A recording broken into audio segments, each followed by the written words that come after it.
On behalf of the UC Master Gardeners of Santa Clara County, I'd like to welcome you to planning and maintaining a cut flower garden. My name is Sharon Erickson, and I'm a Master Gardener volunteer here in Santa Clara County, and I'll be your moderator for tonight's session. The University of California Master Gardener program extends research-based information about home horticulture and pest management to the public. Tonight's program is being co-sponsored by the Palo Alto Library and the Los Gatos Library, and we are very grateful for their support. And now I'd like to introduce your presenter for this session, Nella Henninger. Nella is a longtime Master Gardener. She's been a UC Master Gardener volunteer since at least 2005. She's co-lead of the ornamental team at our garden at Marshall Cottle Park. Nella, we're in your capable hands. Take it away.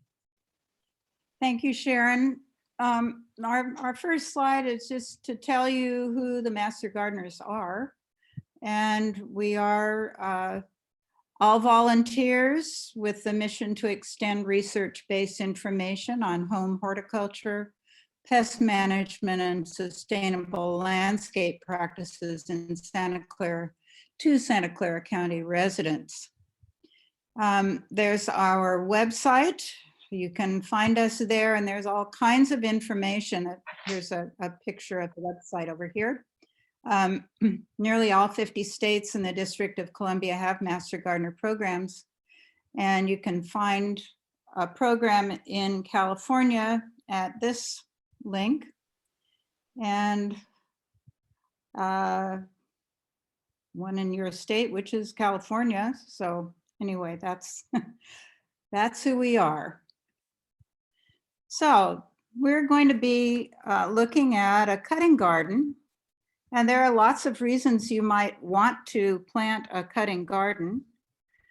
The best of which is to be able to cut flowers and put them in your house and enjoy them both inside and outside. But they are also good for pollinators. They bring in pollinators to your garden, and they provide lots of beauty as you are out working in your garden. First thing you'll want to do is find a good place. And the most important part is it should be sunny. You need a good, long, sunny day. But other than that, it can be in a box. Like here's a box at Marshall Cottle Park with lots of ornamentals planted there. It can be in a bed. Here's a little flower bed at my house. They're not very big yet because I just took them that photo last week, and they're just getting started. And over here is a couple of zinnia plants with some tomato plants. So if you don't have a dedicated spot for your cut flowers, you can have them amongst your veggies, and it'll help bring in the pollinators. And it'll be pretty when you go out there. So when you're getting ready to plant, there are a number of ways you can get your plants. You can start by seeding, and this funny little picture here, this is a plastic blueberry carton, but now it's filled with potting soil and seeds. And it acts like a little greenhouse, and you can start your own seeds in that little greenhouse, and they'll push up against the top, and then you can open the top until they get several sets of leaves, and then when they're big enough, you can put them into your garden. You can also just get a 6-pack or 4-pack or whatever, however they come at the nursery, and buy them like that, all ready to go. Or you can direct seed. Some of the larger seeds are best for direct seed, like sunflowers. And in fact, sunflowers are best seeded onward through the summer. You start in the spring, get some going, get them in, and then they start to bloom, throw in a few more seeds, and then you can extend your bloom season month by month. Just by adding some more seeds. So the main focus of my presentation is the plants. And so I'm going to tell you a little bit about some of the plants you might want to be able to cut to make arrangements for your house. And so you want thrillers and fillers and spillers. The thrillers are mainly provide color. The fillers are mainly green things, green parts, or almost gray, white, to fill in space in an arrangement. And spillers, which are hanging down plants that can add an interest to your arrangement. So I'm going to start with thrillers, and most of my photos and plants are thrillers because of color. And I'm just going by color. So for white, over here is the Zulu Prince. So this plant is an annual. It will reseed for you if you're lucky. We have it in both white and orange. It has nice long stems for cutting.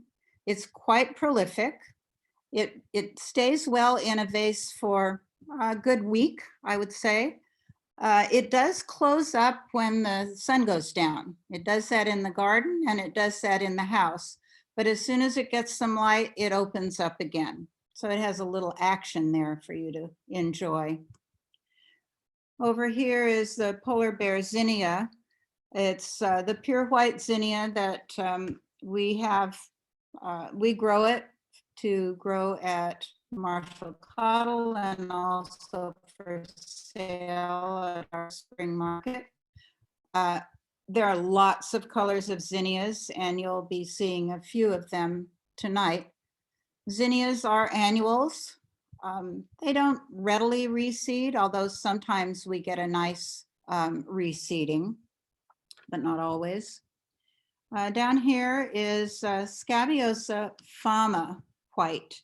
So there are two Scabiosa famas, white and blue. And this is it's a perennial, but it doesn't do well until the second year. So you have to have some patience. Last year was our first year at Marshall Cottle with these Scabiosas, and they did okay. They were pretty, and we got lots of flowers. But boy, this year they are just going to town. We get armloads of flowers off that Scabiosa. Over here is another Scabiosa, a white one, Snow Maiden. The blossoms are a bit smaller, but again, very prolific with flowers. I would say aggressive reseeder. You will, if you let it go to seed, you will have more next year, but they're easily pulled out if you don't want them. In the bouquet here, this white is an Ami, another reseeder. But it's a wonderful cut flower. It's got that nice umbel shape, and the pollinators love it. They're always covered with bees and at the garden, bees, butterflies, hummingbirds, not so much. So let's go to yellow. Here's a Rudbeckia. This one is Gloriosa Double Daisy. It's become my favorite. It is double. Rudbeckia is sort of a tender perennial. You're not going to, if you're lucky, it will last for a few years. It really does depend on the garden and the conditions. Sometimes we have them make it through a winter, but usually we have to replant all our Rudbeckias. But this is a real winner. This next one is a Celosia Golden Plume. Beautiful yellow flower. does not reseed. It's very mannerly.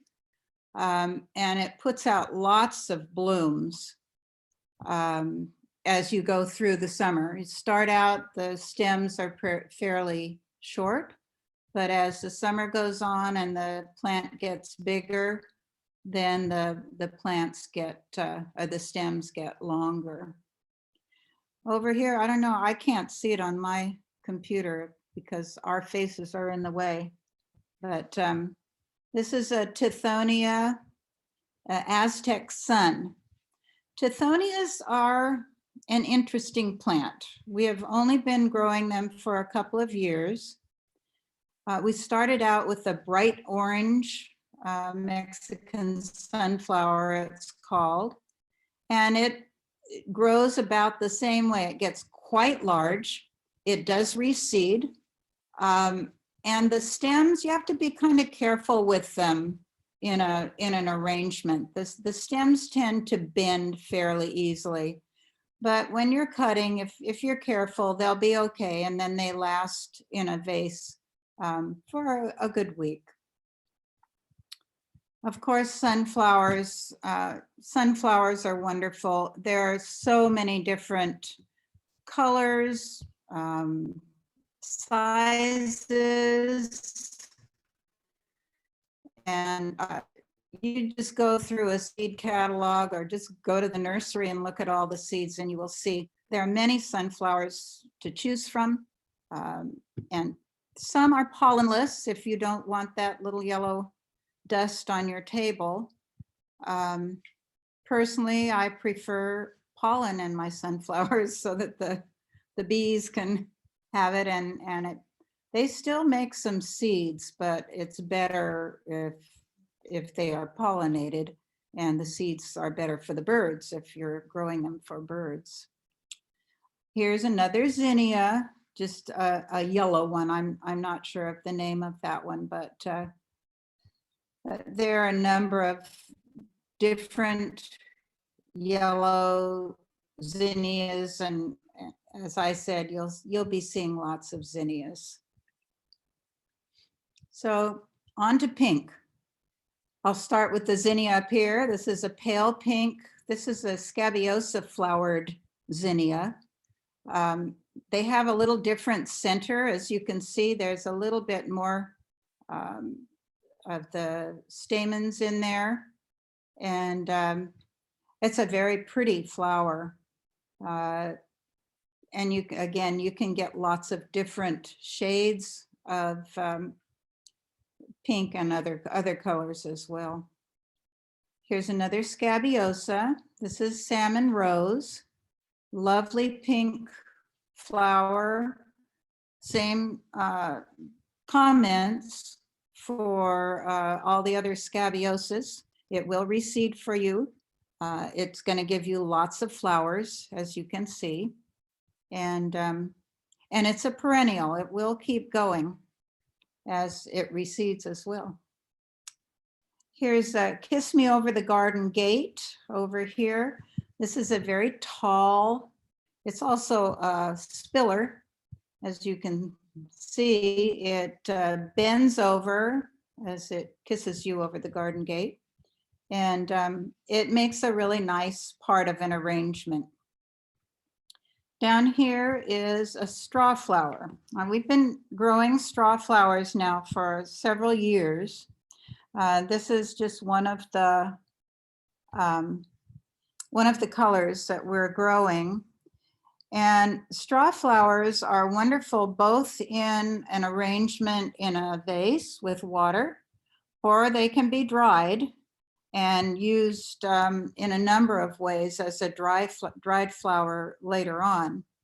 As you can see, it would last for a long time in a vase. And even if the water goes dry, it'll still be looking like a flower. That's nice. This is Gomphrena fireworks. It's a lovely pink flower with the fireworks of yellow shooting out from it. Very prolific with flowers, not an aggressive reseeder at all. It's an annual. We've had some really huge Gomphrena plants at Marshall Cottle. In my garden, not so huge because it gets a little more tough love at my house, not quite so much water. So, but it still puts out lovely flowers. And here is the status. Again, it's another flower that can be dried. And so it will last beautifully in a vase, or you can hang it upside down and dry it for later. And we have a number of different colors of the status, and you'll see a few more as we go along. And blue is such a wonderful color in the garden. Here is the Fama blue, the Scabiosa Fama blue. And we seeded this at Marshall Cottle, and I got two different colors out of the same seed packet. Don't ask me why.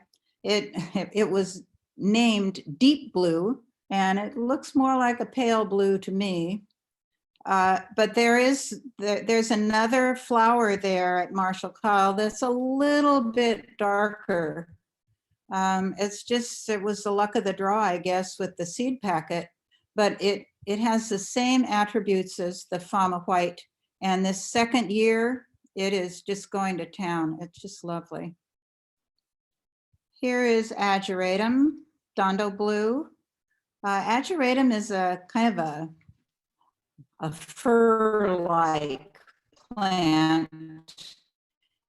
It's very nice in an arrangement, and starts out with very short stems, but now after, I think these went in April. So after a few months, the stems are getting longer as the plant gets bigger. It's a nice addition to an arrangement. Over here is a new flower that we've tried this year called Canterbury Bells. It's a biennial. So we planted it last year, didn't get anything. We waited and watched these green plants get bigger and thought, oh, I wonder what they look like. And finally this year, we found out what they look like, and they are pretty spectacular. We started cutting them, and they lasted, I had one or several stems in a vase that lasted 3 weeks before I finally had to take it out. So it's a very long lasting flower. But again, you have to be very patient because we didn't have anything of color besides green on those plants for a good year. So now we have decided we're going to keep this plant and grow it so that we get bloom every year. So we have some plants in the garden now that will move along green for a year, and then next year we'll get it and we'll plant some more. It also comes in white and pink. We did get some white Canterbury Bells. We didn't get any pink, so we'll see what we can do about that. It would be nice to have some different colors. Here is a blue status again. It is a really true blue, very nice in an arrangement and as dried. And here's the status pastel blue. Put this with the Fama, and they're just a knockout in a vase. On to purple. So there's a purple status up here. Oops, sorry. Shouldn't press it. The purple status is the same as all the other statuses. We sold 7 colors of status at the spring market this year, and we will continue to seed all 7 colors because they're all quite nice and good in the garden. They are a perennial. They don't reseed, which is probably a good thing for some people. But if you cut them back, we decided that we would plant new plants. But then some of our plants that overwintered are coming up just fine. So I think you just have to see how it goes in your own garden and decide what you want to do with it. There's a purple zinnia. This year we seeded the Benary giant zinnias, and I believe this is probably the purple one. They are quite spectacular flowers, and the colors on all the zinnias are just stunning, and they just knock your socks off. The Gomphrena QIS purple, another very striking purple flower. Not particularly long stemmed, but long enough and are very striking in a bouquet. So this bouquet, all the bouquets that I'm showing you are arrangements that were made at one of our workshops when we were having workshops at Marshall Cottle, where the participants would come and we'd teach them how to cut the flowers properly. And then they'd go out in our 21 boxes of blooming flowers and cut and bring them back into a shaded area, and they'd bring their containers, and then they would pick and choose from all the different buckets of flowers and make an arrangement. So this is mostly zinnias here. This looks like a delphinium coming out here. This looks like a fireworks, a Gomphrena fireworks. And this looks like ageratum down here. So lots of combinations make a lovely arrangement. So on to red. This is Zinnia Redman, and that's a cactus flowered zinnia. So it's got the kind of frilly petals that are really kind of fun. I like them almost better than the regular zinnias, but it's hard not to like any zinnia. So that's the way it goes for me. Over here is a snapdragon. So we have not grown this particular snapdragon, but there are lots of snapdragon colors, and that's certainly a true red that would be lovely if you like red in your arrangements. Here's an amaranth.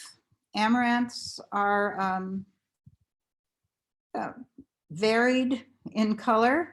You'll see at least one more, and I can tell you there's a brownish one called Hot Biscuits, and you'll see at least one green one.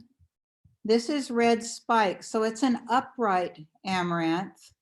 There's also one called Love Lies Bleeding, and that's one that droops over. I don't have a picture of that one, but these are very nice in an arrangement. This snapdragon, Night and Day, is red with a white throat, and very nice in an arrangement. We have grown this, and puts out lots of flowers. It's very nice. And here's a Celosia Forest Fire. This is a red with sort of an orange tinge on the outside of the little petals. It's really quite the beautiful color. And the leaves are dark red. So it's very interesting in the garden to have this dark red plant with this bright red flower. Here We've got Dusty Miller, which is one of our fillers. You'll see that shortly. Here's a sword fern. That's, if you have those growing at your house, that's a nice piece of green to add to an arrangement. Here's another cactus flowered zinnia. Here's, I believe that's an amaranth. And this is a rudbeckia or a sunflower. Hard to see because it's putting its head down. Anyway, that's, oh, and here's a delphinium over here. This was a big arrangement. On to orange. This is one of our favorite snapdragons. It's Chantilly. Chantilly is a mix of colors. This is my favorite color of the mix. There's also a yellow, kind of a creamy white. There's another Chantilly mix called Summer Flame, which is a deeper mix of colors with a deeper orange and a brighter yellow. So those are two choices of snapdragon that you might want to have in your garden. This is a Gaillardia or a blanket flower. Gaillardias are a California native. They are pollinator. They attract pollinators like crazy. They are a perennial and make a very, very nice addition to an arrangement. And they're beautiful in the garden. So that there's nothing not to like about Gaillardias. We have this color, and we also are selling a burgundy, which is a sort of a maroon. It says burgundy. I suppose that burgundy is the color. But that's the Gaillardia. Over here is a straw flower. This is apricot peach. And again, the same attributes as the other straw flowers. Lovely in a bouquet, long lasting in a bouquet or dried. This great big orange guy over here is the Mighty Lion, the Zinnia Mighty Lion. It's a lovely orange flower. Zinnias have some really nice orange flowers, not only Mighty Lion, there's a new one called Aztec, which has some more yellow around the edges of the petals. It's very striking. And there are other orange ones. The Binary Giants has an orange as well. And here's a great big zinnia bouquet with lots of oranges and some green in there. Now you might want to go to the dark side. We've got a number of very dark flowers. The chocolate lace flower is it's a relative of the Ami that I showed you before, a relative of carrots, that nice umbel shaped flower. It starts out kind of light like this, and then it darkens to this color.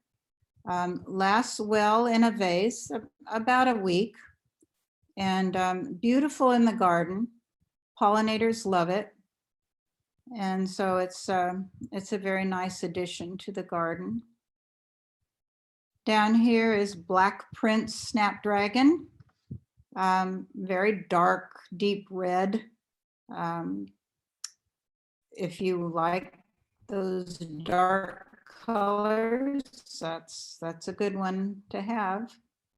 And the Scabiosa Black Knight is another dark, almost black. I guess that's why they call it Black Knight. This is a little arrangement I made last week using those three, the Scabiosa, the chocolate lace. This isn't Black Knight or Black Prince, but it is another dark snapdragon that we had growing at Marshall Cottle.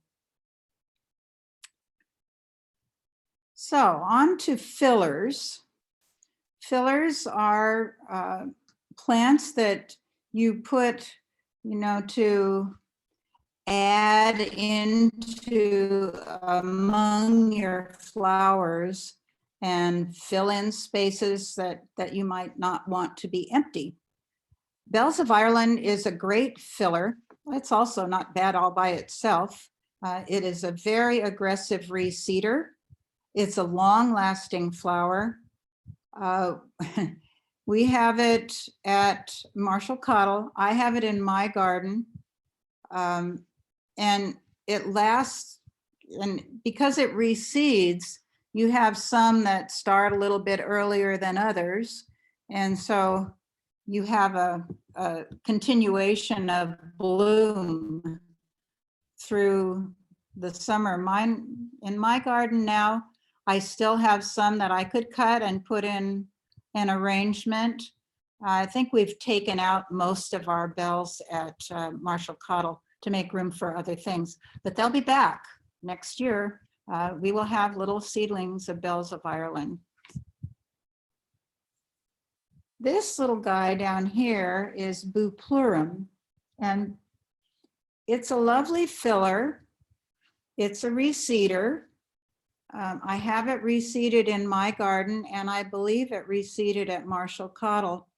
Not terribly aggressive, but for a filler, it's very nice. You can see it's sort of chartreuse, bright green, and has a nice fluorescence here that will fill in some spaces. Over here is Dusty Miller. Dusty Miller is a flowering plant. I feel like Morticia Adams because I just cut off all the flowers. I don't think they're very attractive.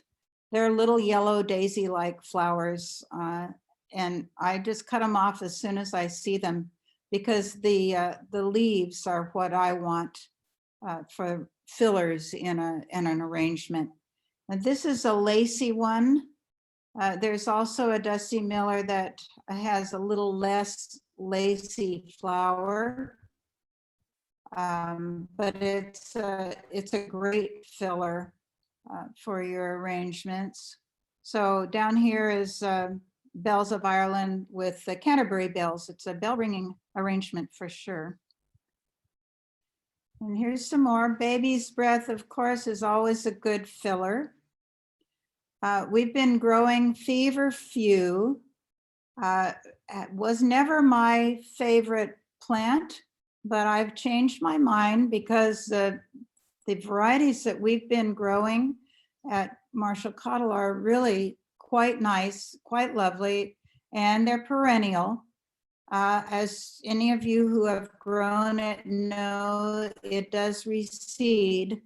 I've got the one that I don't like reseeding at my house, but oh well, maybe next year I'll get the other kind.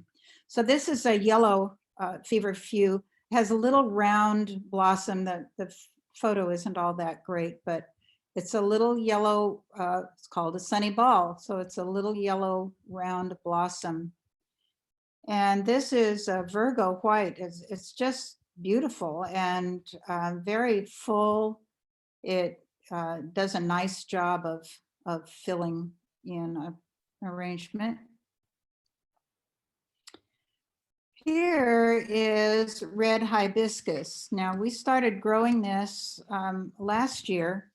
The plants got quite large. I think they finally did flower, but it's the leaves that we want for fillers and arrangements. That dark red is just smashing when you put it in an arrangement, and it's easy to grow, somewhat water-wise. Of course, the more water you give it, the better it likes it, but we'll talk about that in a little bit. There's always ornamental grasses that you can use as fillers. Bunny tails is one of our favorites. It's very sweet, looks like a bunny tail. It's not an aggressive reseeder. Occasionally we get a reseed and we're happy to see it, but it's not, we don't get it all over the place. and it dries nicely. I have a bunny tails arrangement in my house that gets put away for a while and then gets brought out, and I've had it for a number of years. Still looks good. This is Ruby Silk Love Grass. Very lovely in an arrangement. We can't find seeds for it anymore. So we have been saving our seeds and trying to eke them out each spring garden market, but I don't know how much longer they'll last, but it's a lovely grass. Broomcorn is a great big corn plant. You can make a broom out of it. We did one year, but now we just mostly use the blossoms or the seeds for arrangements. Wonderful in the fall.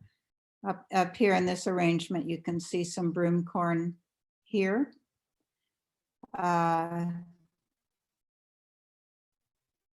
Easy to grow. It will reseed, but not aggressively. We're always glad to see one or two more broomcorn plants. Comes in yellow and orange and black.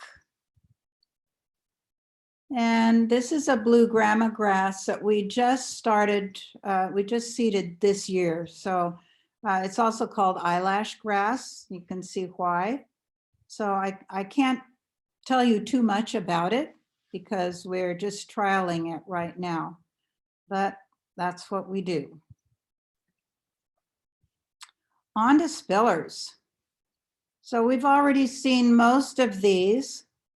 These are plants that grow up and their blooms spill over, arch over to make a nice arching part of an arrangement. So you've already seen Kiss Me Over the Garden Gate and Broomcorn. So this is an amaranth, and several of the amaranths are spillers. This is a green one called Emerald Tassels. It can get quite large. The same with Love Lies Bleeding. That's a good spiller. I think that may be all I've got in the way of spillers. Let's see. Yes. Okay. Were there any questions about any of the plants? If You know, so, we I'm happy have to some answer. questions, but why don't you go ahead, Nella, and finish up the presentation? We have about 20 minutes left. Okay. And then we do have a few questions. Okay. So to maintain your garden, you're planting a cutting garden, so you need to cut. Those flowers need to be cut. They need to be cut correctly. You need to deadhead and you need to weed. And of course, you're planting a lovely garden, so you want to get out in it at least every day or every other day. And then you can cut the flowers. The idea is to make the cut just above a node. Now, a node is where the leaves come out of the stem. And I tried to get photos here that show that, but you want to make your cut just above that node. When you do that, it encourages the branching. It encourages more blooms. It gives you the longest stems. Well, maybe you want a short arrangement, like for the dining table, so you can see over the flowers. You can always cut the stems when you put them in a vase. Don't cut a short stem and then leave part of the stem there. Always cut just above the node, no matter what length of stem you might get. And then you're going to get fresh flowers. Deadheading is important. So here's a deadhead of a Zulu prince. The same thing applies. You want to cut a deadhead, not at the head. You want to cut it way down there at the node. And it encourages more growth. and more blooms.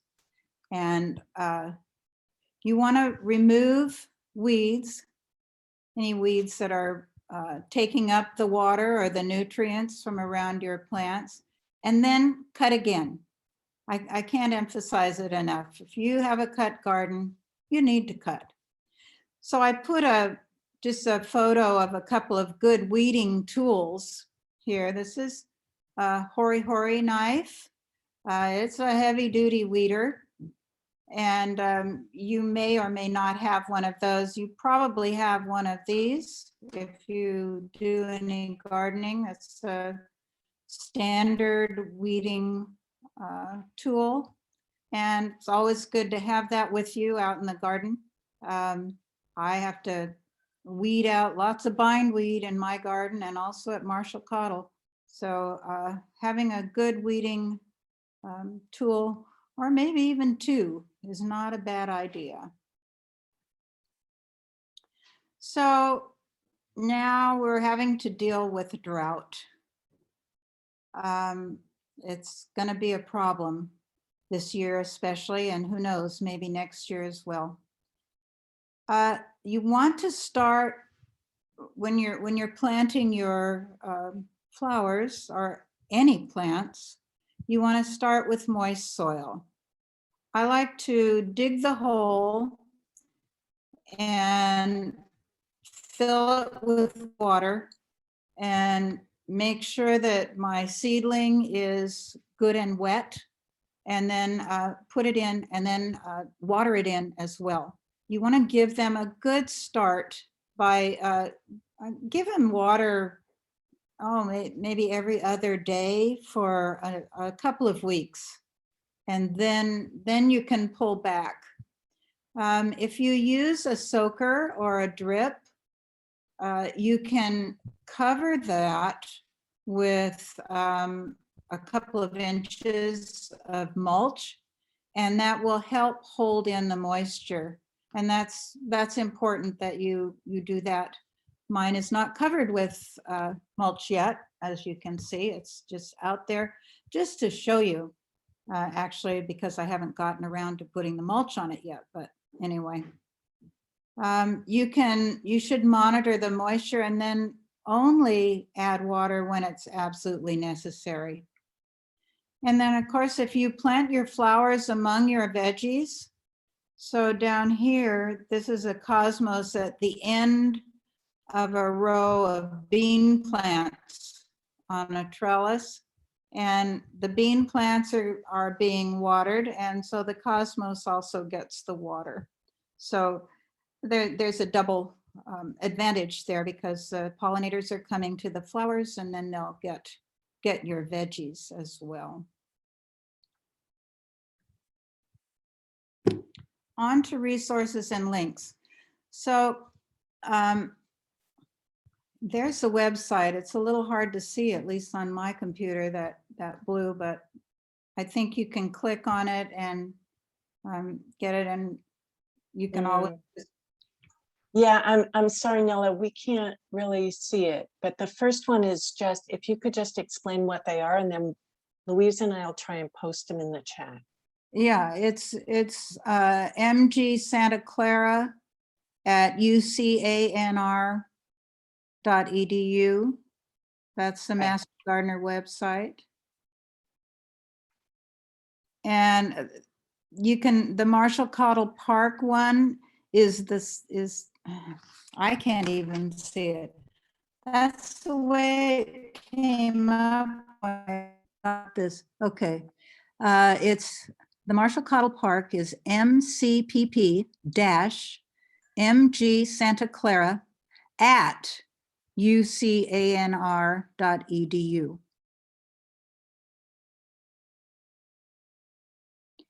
Okay. I think we've got it. Yeah. Yeah. So speaking of Marshall Cottle Park, we are going to be open on Saturday, where we have a succulent sale, and we're going to be selling our milkweed. These are the plants for monarch butterflies who are in big trouble. And we would love to see you. Come take a look at the park, do a little shopping if you like, and come say hello. The park is looking very good these days, so we'd like to have you come by. And I think they were going to put a link to the map if you don't know where Marshall Cottle Park is. Now, here's another link. This is, are you putting this up? I'm having It's, trouble reading it, but is that the one I'll- about pests? This is a CA Garden Web. Got it. Yes, we posted that one. Okay. And then the next one is the Master Gardener. Yes, that's the one, Nella, that's from another Master Gardener group that's Right. about creating a cut flower garden. So it's a handout. Thanks, Phil, for posting that link. Right. And that's for those of you who like a little bit more written information rather than all the photos that I was posting. This is a very good link. I took a good look at it, and they've got lots of good information. So if you need some reinforcement on cutting flower garden, that's a good place to go. Super. Thank you, Nella. So we have several questions. Ready? I'm ready. Arlene wants to know what cutting flower blooms for Memorial Day in Zone 9. Do you have a recommendation? So you want red and blue? No, just something that blooms for Um, Memorial Day. Okay, so the end of May. Mm-hmm. We had sweet peas blooming at the end of May. You have to plant those in the fall. We had Linaria blooming. All the fall plantings are still, they're finishing up in May. Let's see. The Zulu Prince was in full bloom the end of May. It was, and you do Zulu Prince early, get it going in March. I would say by May, you should have some good bloom. So Linaria it's a cool season flower. I didn't touch on that. But it's still, we're just pulling those out now at Cottle. Yeah, and as somebody posted in the chat that many of the snapdragons are blooming in May. So Yeah. It does depend. When you want flowers for an occasion, you need to plan some months in advance. Yes, plan ahead. Snapdragons bloom almost all year long, depending on how, if they get rust, then you have to do something about it, like take them out and plant something, plant them again. But we have started selling snapdragons at both our fall and our spring sale because they bloom all the time. So thank you for that comment. Yeah, and Eileen, there's lots of choices for you. You just need to plan ahead of Memorial Day. Lisa was wondering, she said she never knows when to plant the various seeds that she wants in a cutting garden. You have some general recommendations about when to plant? Yeah, so we start seeding for our spring market. There's so many different plants that we start in January and we finish in April. For instance, sunflowers and zinnias both germinate quite rapidly. And so they are seeded end of March, beginning of April. so that they're ready for the market. If you want something a little sooner than that, just seed them sooner. I would say we have found the best germination success with, we seed in a 4-inch pot on potting soil. We cover it with plastic, and then usually it's on a heating pad. And well, it goes in our greenhouse. We don't all have a greenhouse at home, but on heating pad with plastic covering it works quite well for germinating. And so look at your seed packet and see what the germination rate is, and then gauge how you decide to seed it based on what it says, because they are all so different. And if I could add, Nella, then in the fall, we're hoping to have a fall garden market, which will include flower seedlings, hopefully, that can be available to plant in the fall. Yes, so usually the fall market, we have sweet peas, snapdragons, linaria, clarkia. Trying to think what else. At least those few. It's not as many as we have in the spring, but yeah, we have. So we'll try to get through a few more of these questions. So one was, and you mentioned it, but maybe you could talk a little more. Can you intermix cut flowers in a vegetable garden? By all means, you should intermix cut flowers in the vegetable garden. The flowers benefit from the water that you give the veggies. The veggies benefit from the pollinators that the flowers bring. And it's really fun and beautiful to go out and you're harvesting vegetables and be able to cut a few flowers. It's a very good way, especially during this drought. Instead of have a dedicated place just for cut flowers, which, you know, well, some of us have our priorities, but it's a good way to have your cut flowers in with your veggies. Highly recommended. Yes. How often do you fertilize? Do you recommend fertilizing cut flowers? I would recommend fertilizing about within the first several weeks.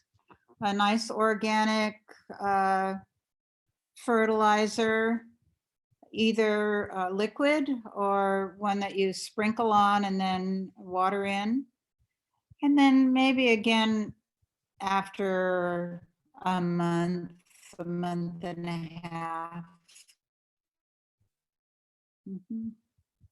We don't really have a set time for fertilizing, but it always helps. They like it. No kidding. So Lisa has a question about her Canterbury bells. So she says some of her Canterbury bell blooms start out with on a single stem or a single bunch of them on 4 to 8 inch stems. Others are closer to the stem. Is there a way to encourage single kind of blooms? She likes cutting a more of a single stem, single bloom for some of her bouquets. Is there a way to pinch something like Canterbury bells? You know, this is the first year we've done Canterbury bells, so Lisa has probably more experience than I do. We're just learning, so I can't really answer that question because, like I say, we're just learning, and we were knocked out by these flowers. We didn't know what to expect. Yeah, I'm not sure that they're so beautiful. I'm not sure I'd have the courage to pinch off any of those flowers or stalks. It's kind of like thinning fruit. Are there any fragrant cut flowers that you recommend?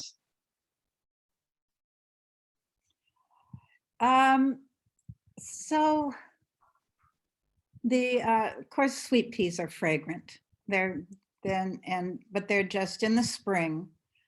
Some of the flowers just have a very faint fragrance. And, sunflowers have a bit of fragrance. If you have roses, they are fragrant.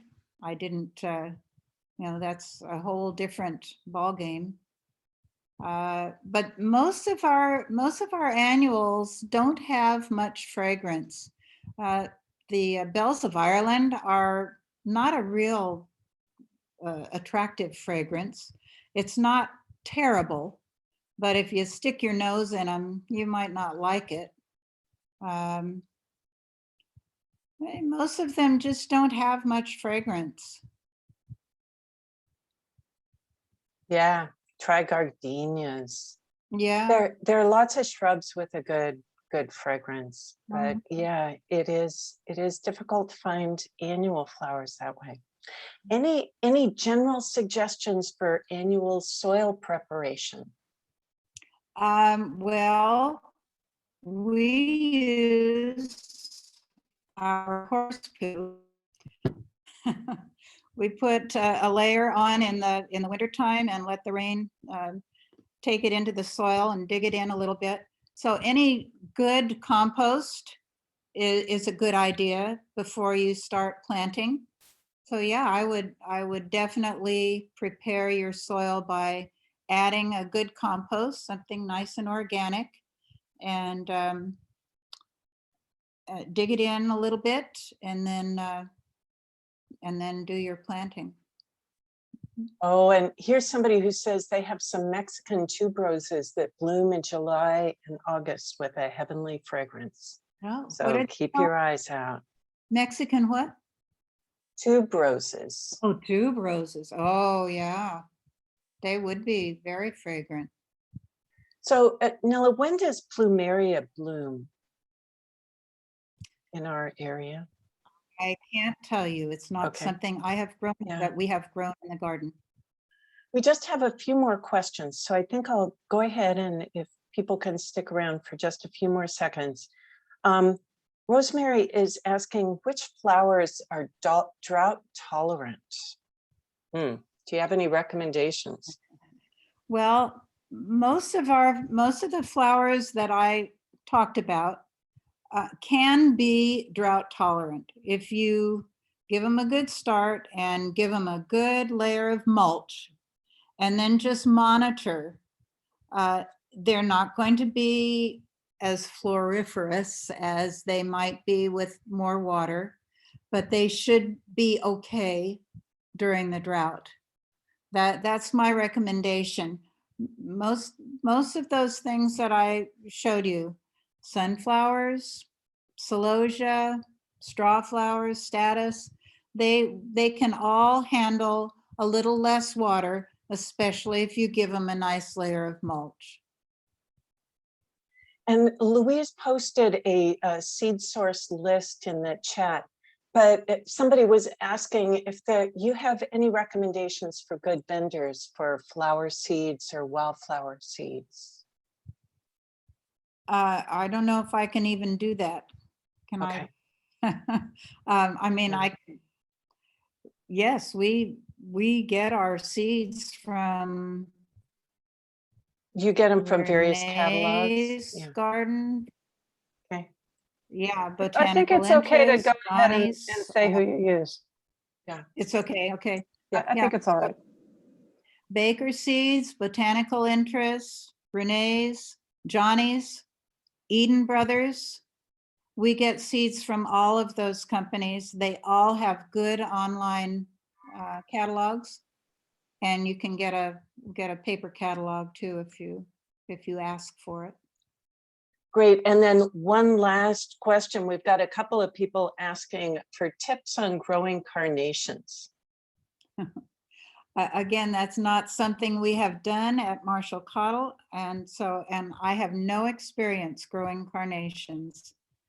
I go online. I'm sure there will be YouTubes and lots of information elsewhere, but it's not one of the things that we do. Yeah, and So, speaking of carnations reminds me of pinks, or another, I call them pinks. yes. You know, we those grow little pink. baby carnations. Yeah, we did grow pinks for about 2 years, but we got to the point where we thought they were more trouble than they were worth.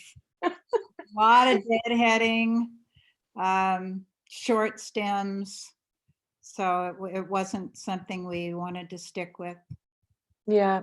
Sorry So about there, that. no, Carnations they're, are lovely. I Let would- the growers grow them and buy them at the store.